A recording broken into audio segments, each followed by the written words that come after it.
दिवस असा आहे, काय बोलावं मला कळत नाही.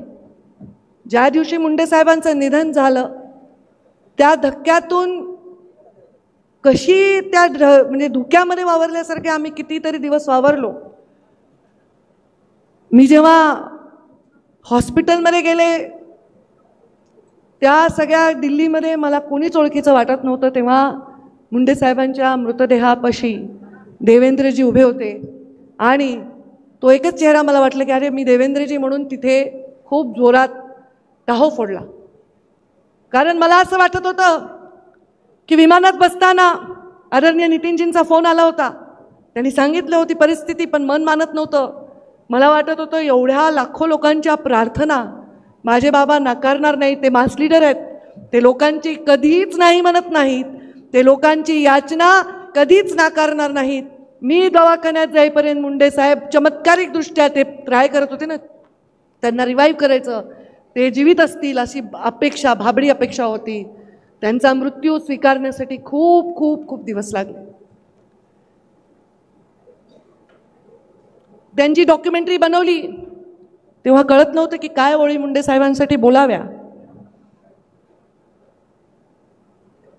एक आह भरी होगी हमने न सुनी होगी, एक आह भरी होगी हमने न सुनी होगी, जाते जाते तुमने आवाज तो दी होगी. हर वक्त यही है गम, उस वक्त कहाँ थे हम, कहाँ तुम चले गए. मुंडे साहेबांनी जीवनात काय कमवलं मला माहित नाही, कारण मी त्यांची वारस आहे. वारस तुम्ही सर्वच आहात. मंचावरचे देवेंद्रजी आहेत, मंचावरचे सगळे लोक आहेत. पण जेव्हा लोकसभेची 2014ची निवडणूक झाली तेव्हा एका सभेत साहेबांनी सांगितलं, पंकजा धन्यवाद.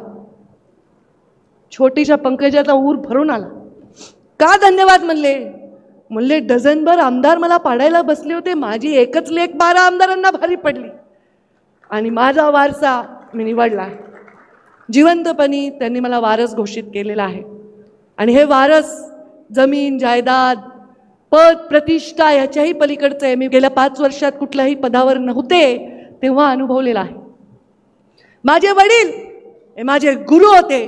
त्यांनी मला काय करायचंय कधीच शिकवलं नाही, पण काय नाही करायचंय हे जरूर शिकवलं होतं. आणि म्हणून बरेच लोक, मी कधी कुणाचा एकेरी उल्लेख करत नाही, माझ्या माघारी मी कधी कुणाची प्रतारणा होईल असं कधी बोलत नाही, पातळी सोडून बोलत नाही, कुणाचा राग वाटत नाही, मला कुणाविषयी द्वेष वाटत नाही. मला तो किती मोठं आहे की माझ्या वडिलांना जाऊन आज 11 वर्ष झाले त्यांचा पूर्णाकृती पुतळा उभारतोय आणि त्यावेळी स्वतः देवेंद्रजी मुख्यमंत्री आणि मी मंत्री म्हणून इथे हजर आहे. काय मागू देवाला, झोळी कमी पडेल इतकं प्रेम लोकांनी दिलं. लोकांचं प्रेम तेव्हा कळतं जेव्हा माणूस काही नसतो. आणि मुंडे साहेब मंत्रिपदाची शपथ घेण्यास ती आयुष्यातल्या सगळ्यात संघर्षमय जीवनात होते, तेव्हा मुंडे साहेबांना लोकांनीच प्रेम दिलं. मुंडे साहेबांच्या जाण्यानंतर एका मुसलमान माणसाला हार्ट अटॅक आला बातमी ऐकून आणि तो जागच्या जागी दगावला. हे प्रेम आहे. असंख्य तरुण आत्महत्या करत होते, वेडे झाले होते. मुंडे साहेबांच्या चितेत आम्हाला ढकलून द्यायची लोकांची तयारी होती. एवढा आक्रोश त्यांच्या डोळ्यामध्ये होता. त्या सगळ्या संपत्तीपुढे, या प्रेमापुढे कोणती पद प्रतिष्ठा, कोणतंही वैभव हे माझ्यासाठी मोठं नाही. माझ्या तोंडातून, माझ्या वडिलांनी त्यांच्या तोंडातून सांगितलंय माझा वारसा आहे, केवढी मोठी जबाबदारी आहे. या सुईच्या टोका एवढी जर त्याला धक्का लागला तर मला खूप वाईट वाटेल. आणि म्हणून मी माझ्या जीवनामध्ये प्रत्येक क्षण स्वर्गातल्या माझ्या बापाची मान कशी वाईट होईल, टाईट होईल असंच वागायचा प्रयत्न कर. त्यांनी सांगितलं कुणी तुकड्या पेकलेले कधी घ्यायचे नाही, स्वाभिमान गहाण टाकायचा नाही. या महाराष्ट्रातल्या दीन दलित पीडित लोकांना स्वाभिमान देण्यासाठी मुंडे साहेबांनी आपलं आयुष्य वेचलं. त्यांच्या जीवनात काय होतं संघर्ष तोच करू शकतो ज्याचा पाठीचा कणा ताट आहे आणि ज्याच्यामध्ये स्वाभिमान आहे. आणि हा स्वाभिमान मुंडे साहेबांनी आमच्या रगारगात भरला. आणि दुसरं मला शिकवलं मुंडे साहेबांनी ते म्हणजे क्षमा करणं.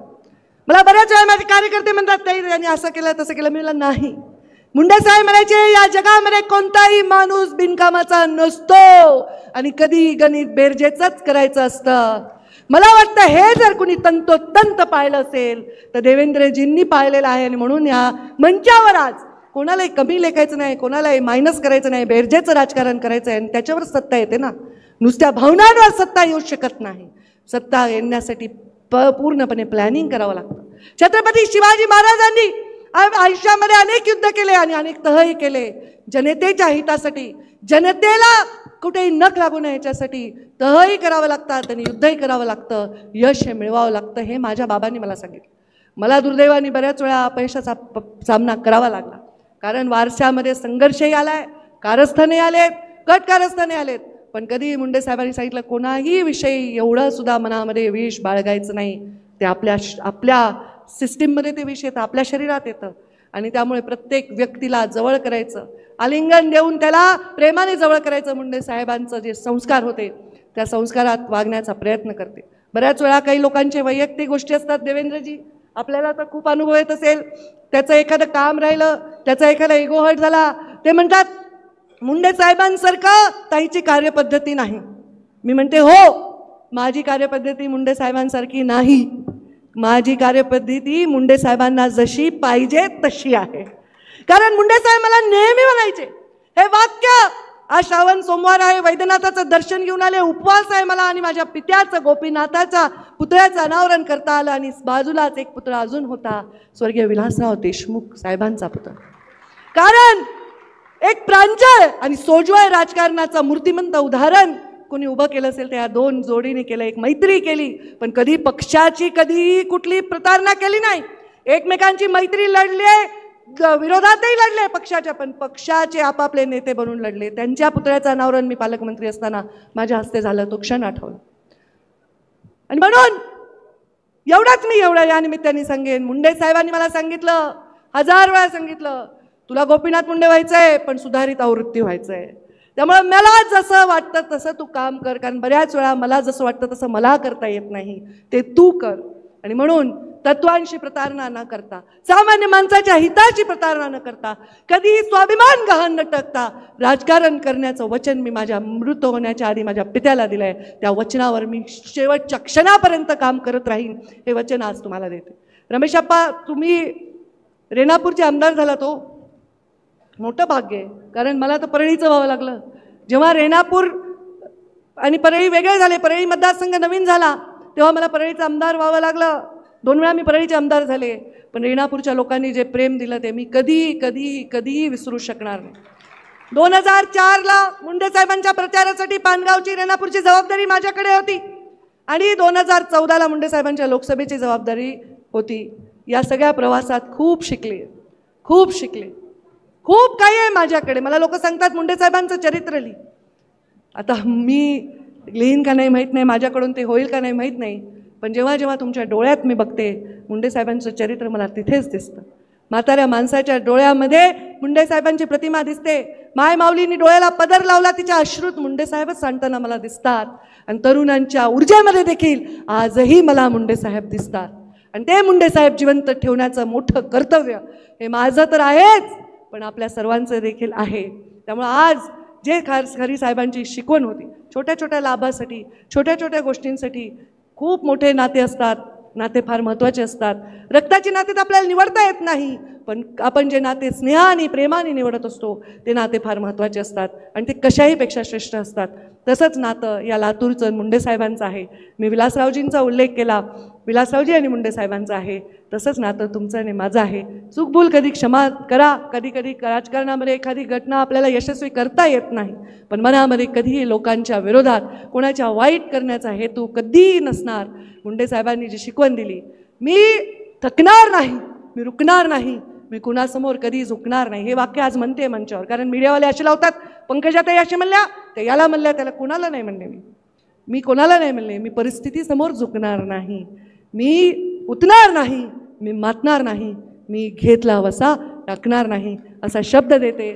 खातं माझ्याकडे आहे पर्यावरण आणि पशुसंवर्धन. दोघांनाही बोलता येत नाही, व्यक्त होता येत नाही. एवढी मोठी जबाबदारी प्रधानमंत्री नरेंद्र मोदी आणि आमचे देवेंद्रजी यांनी मला दिलेली आहे. आणि प्रत्येक वेळी आता कृषीचा दर्जा आपण पशुसंवर्धनाला दिला, टाळ्या वाजून देवेंद्रजी फडणवीस यांचे आपण आभार माना. अजितदादांनी आणि देवेंद्रजींनी खूप एक मला सहकार्य त्याच्यामध्ये केलं. आणि आता रिव्हर म्हणजे नदीचं पुनर्जीवन करण्यासाठीचं प्राधिकरण निर्माण करण्याच्या निर्णयाला सुद्धा देवेंद्रजींनी ग्रीन सिग्नल दिला आणि त्यांच्या नेतृत्वाखाली या महाराष्ट्रातल्या सगळ्या नद्या परत पुनर्जीवित होतील हा एवढासा संकल्प इथे करून जाते आणि आपल्या सर्वांचे आशीर्वाद सदैव मला लाभतील असंच काम चांगल्या माणसाचे चांगल्या ज्याच्या निष्पाप मनाचे आशीर्वाद सदैव मला लाभतील असेच तुमच्याकडनं अपेक्षा व्यक्त करते आणि माझ्या वाढत चाललेल्या माफ करा देवेंद्रजी मी एवढं कधी तुमच्यासमोर भाषण नाही करत पण आज भावना थोड्या अनावर झाल्या क्षमा करा 5 मिनिटं जास्त बोलले तर माझ्या वाढत चाललेल्या भाषणाला विराम देते जय हिंद जय महाराष्ट्र.